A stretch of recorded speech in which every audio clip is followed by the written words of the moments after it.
పల్లి చట్నీకి ఇలా బాండి పెట్టుకొని పల్లీలు వేయించేసుకుందాం.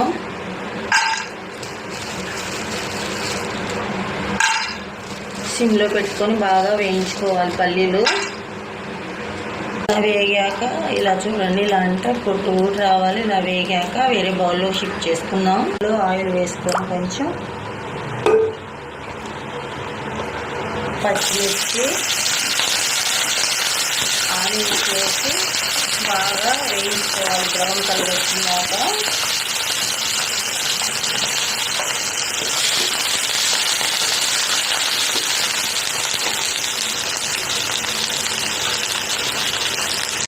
దీంట్లోనే కొంచెం పసుపు కూడా వేసేస్తున్నాం.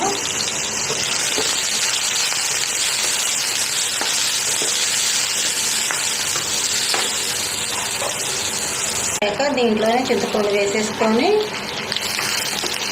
ఆపేసుకొని చల్లార్చుకొని మిక్సీ పట్టుకోవాలి. మిక్సీ జార్ తీసుకొని అన్ని మిక్సీ జార్లో వేసేసుకొని రుచికి సరిపడా సాల్ట్ వేసేసుకొని మిక్సీ పట్టుకోవాలి. మెత్తగా మిక్సీ పట్టుకొని వేరే బౌల్లో షిఫ్ట్ చేసుకొని పోపు పెట్టుకోవాలి. కోసం ఆయిల్ పోసుకొని బాండీలో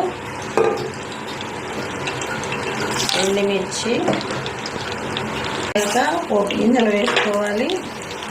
కరివేపాకు కూడా వేసుకొని కొంచెం వేయించుకోవాలి. ఇప్పుడు ఆపేసుకొని చట్నీలో పోసుకోవాలి.